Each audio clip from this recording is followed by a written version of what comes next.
Hello दोस्तों, स्वागत है हमारे नए वीडियो में। आज की वीडियो में हम लोग एक रोमांटिक ड्रामा मूवी को एक्सप्लेन करने वाले हैं। इस मूवी के शुरुआत में हम लोग एक लड़की को देखेंगे जो कि पैसों के लिए एस्कॉर्ट का काम किया करती थी और वो हमेशा अलग अलग लोगों के साथ इंटीमेट होती है। एक दिन जब वो एक लड़के को लेकर अपने घर में आती है तब उसकी मॉम को ये बात पता चल जाती है। इसके बाद क्या होता है ये हम आगे इस वीडियो में देखेंगे। तो चलिए इस मूवी को शुरू करते हैं। मूवी के स्टार्टिंग में हम लोग एलिस को देखते हैं। वो अपने सीनियर क्लाइंट के साथ इंटीमेट हो रही होती है। इसके बाद जब वो लेडी सेटिस्फाई हो जाती है तब वो एलिस के लिए एक लिफाफा छोड़कर वहाँ से ले जाती है। इस लिफाफे में काफी सारे पैसे होते हैं। असल में एलिस एक एस्कॉर्ट का काम करती थी। इसके बाद वो एक क्लब में जाती है। वहाँ उसके दोस्त उसी का वेट कर रहे होते हैं क्योंकि आज एलिस उन्हें पार्टी देने वाली थी। इसी क्लब में एलिस एक लड़के को देखती है और वो लड़का भी एलिस को ही देख रहा था। इसके बाद एलिस के दोस्त उसे उस लड़के से बात करने के लिए फोर्स करते हैं। दोस्तों की बातों को सुनकर एलिस लड़के के पास जाती है। इसके बाद हम लोग इन दोनों को रोमांस करते हुए देखते हैं। उस लड़के के साथ इंटीमेट होते हुए एलिस को अपना बचपन याद आता है जब उसकी माँ ने कुछ पैसों के लिए एक बूढ़े को एलिस को बेच दिया था। उस वक्त एलिस की उम्र काफी कम थी। अब हम लोग प्रेजेंट टाइम में देखते हैं। एलिस जिस लड़के को रात में अपने घर लेकर आई थी वो अपना काम करके सुबह में जाने लगता है।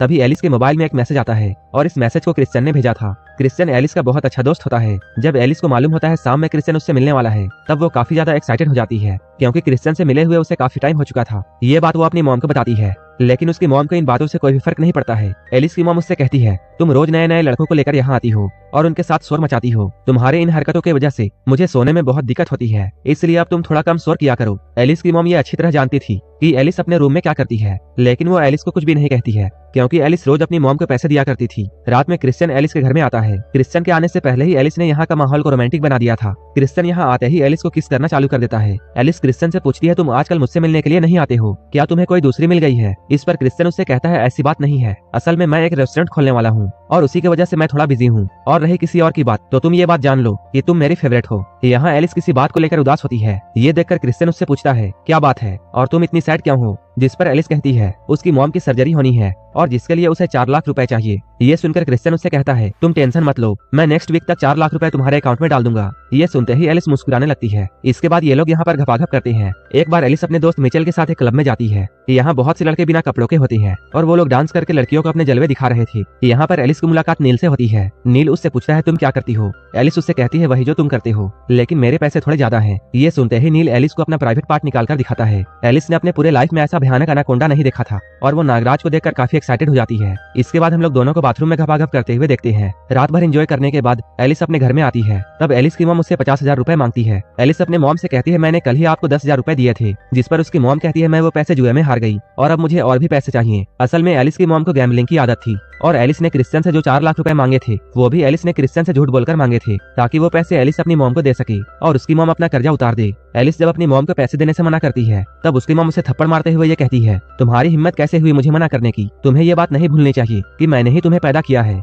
ये सुनकर एलिस अपनी माँ से कहती है हाँ मुझे ये अच्छी तरह पता है कि आपने ही मुझे पैदा किया है, लेकिन कौन सी ऐसी माँ है जो अपनी छोटी सी बच्ची को एक बूढ़े के हाथों बेच देती है? ये कहते हुए एलिस की आंखों से आंसू आने लगते हैं। एलिस अब अपनी माँ से काफी परेशान हो चुकी थी क्योंकि घर के सारे खर्चे उसे ही उठाने पड़ते थे। इसके अलावा उसे अपनी मॉम को भी अलग से पैसे देने होते थे जबकि उसे अपनी मॉम की तरफ से कोई भी सपोर्ट नहीं मिल रही थी। एलिस जो भी पैसे अपनी मॉम को दिया करती थी उसकी माँ उसे जुए में उड़ा देती थी। एलिस के मुंह से ऐसी बातों को सुनकर उसकी माँ इस घर से निकल जाती है। कुछ देर के बाद एलिस एक क्लब में जाती है। घर वाली बातों को वो अपने दोस्तों से कहती है। उसके दोस्त उससे ये कहते हैं चलो ये तो अच्छी बात है, अब फाइनली तुम्हें आराम करने का मौका मिलेगा। एक दिन एलिस जिम में होती है तभी वो यहाँ मार्कस से मिलती है। मार्कस एलिस का स्कूल फ्रेंड होता है। यहाँ वो मार्कस को मिचेल से मिलवाती है। मार्कस यहाँ एलिस से जॉब के बारे में पूछता है। इससे पहले कि एलिस अपनी स्कॉट वाली बात उसे बताती मिचेल बीच में आकर ये कह देती है कि हम दोनों डिजिटल मार्केटिंग करते हैं। ये सुनकर मार्कस कहता है ये तो बहुत अच्छी बात है। जाते हुए वो एलिस का नंबर लेता है लेकिन यहाँ पर एलिस कहीं और ही खोई हुई थी। ये देखकर मिचेल ही मार्कस के फोन में एलिस का नंबर डाल देती है। इसके बाद मार्कस यहाँ से निकल जाता है। रात में मिचेल एलिस से ये पूछती है मार्कस ने कॉल किया था क्या? जिस पर एलिस मिचेल को ये बताती है मार्कस बार बार कॉल कर रहा है।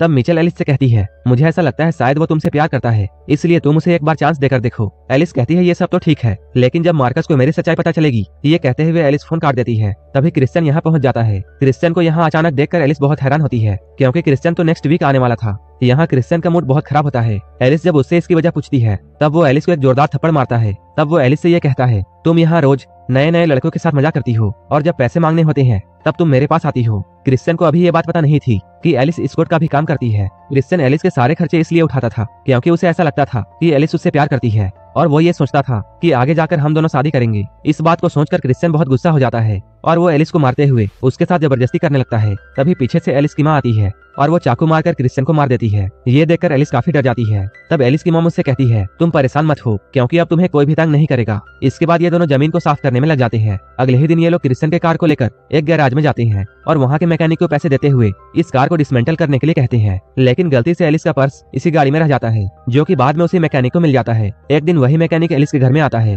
वहाँ वो एलिस के मॉम से ये कहता है पुलिस उससे पूछताछ करने के लिए आई थी। एलिस की मॉम कहती है पुलिस को कैसे मालूम चला? मैकेनिक कहता है मैंने तो गाड़ी को डिसमेंटल कर दिया था, लेकिन उससे पहले ही किसी ने गाड़ी को वहाँ देख लिया था। एलिस की मॉम ये समझ जाती है मैकेनिक यहाँ पैसे मांगने के लिए आया है। वो मैकेनिक से पूछती है तुम्हें कितने पैसे चाहिए? इस पर मैकेनिक उससे कहता है 3 करोड़। ये सुनकर एलिस की मॉम एक लंबी सांस लेती है। इसके बाद वो एक चाकू घोंपकर उस मैकेनिक को भी मार देती है। मैकेनिक का खून करते हुए एलिस भी देख लेती है, लेकिन उसके मुंह से एक भी आवाज नहीं निकलती है। कुछ दिनों के बाद एलिस मार्कस से एक रेस्टोरेंट में मिलती है। यहाँ मार्कस एलिस के सामने काफी शर्मा रहा था। मार्कस का ऐसा शर्माना एलिस को बहुत अच्छा लगता है। इसके बाद मार्कस एलिस को एलिस के घर में ड्रॉप करने के लिए जाता है। यहाँ मार्कस एलिस को किस करने का ट्राई करता है, लेकिन एलिस उसे मना कर देती है। ये सुनकर मार्कस बहुत सैड हो जाता है। तब एलिस उससे कहती है ठीक है हम लोग ये सब अगले बार करेंगे। यहाँ एलिस की मॉम इन दोनों को साथ में देख लेती है। जब एलिस की मॉम उससे मार्कस के बारे में पूछती है तब एलिस कहती है वो बस एक क्लाइंट है। इसके बाद वो अपनी मॉम से ये कहती है वो अब स्कॉट वाला काम नहीं करना चाहती है, बल्कि वो डिजिटल मार्केटिंग में काम करना चाहती है। जिस पर उसकी मॉम एलिस से ये कहती है तुम डिजिटल मार्केटिंग में जितना 1 साल में कमाओगी, इस काम में तुम सिर्फ 1 वीक में उतना कमा लोगी।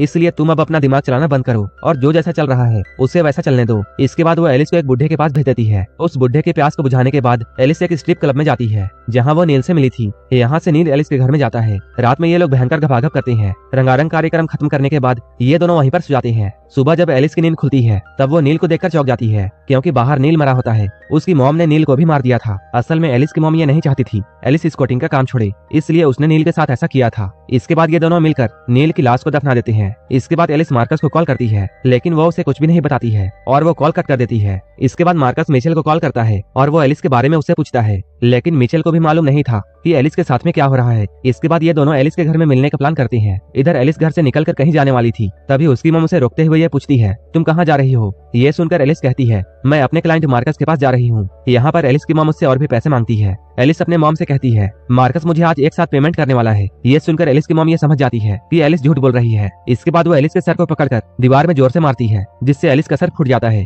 तभी मार्कस भी एलिस के घर में पहुंच जाता है। इससे पहले कि वो एलिस से मिल पाता, एलिस की मॉम उसके सिर पर वार करके उसे बेहोश कर देती है। जब मार्कस को होश आता है तब उसके हाथ पैर बंधे होते हैं और एलिस अपने हाथों में चाकू लेकर मार्कस के कानों को काट रही होती है। असल में सच्चाई ये थी कि इस मूवी में दिखाए गए किसी भी मर्डर को एलिस की मॉम ने नहीं किया था, क्योंकि वो सारे खून एलिस ने किए थे। एलिस तो बस ये इमेजिन करती थी कि ये सारे खून उसकी मॉम ने किए हैं। यहाँ एलिस ने मार्कस को जख्मी कर दिया था, लेकिन इससे पहले कि वो मार्कस को मार पाती, मिचेल यहाँ पहुंच जाती है और वो एलिस को ऐसा करने से रोक लेती है। लेकिन इस हाथापाई में मार्कस अपना एक आंख गवा देता है। इसके बाद हम लोग मिचेल और मार्कस को एक डॉक्टर के पास देखते हैं। डॉक्टर इन दोनों से ये कहती है एलिस को बचपन से ही उसकी माँ ने बहुत सताया था और उसे बहुत टॉर्चर किया था, जिसकी वजह से एलिस के दिमाग में बहुत गहरा असर हुआ था और अपने बचपन में ही एलिस ने अपनी मॉम को मार दिया था। एलिस की दिमागी हालत ठीक नहीं थी, इसलिए उसे एक पागल खाने में एडमिट कर दिया जाता है और यहीं पर यह मूवी खत्म हो जाती है। अगर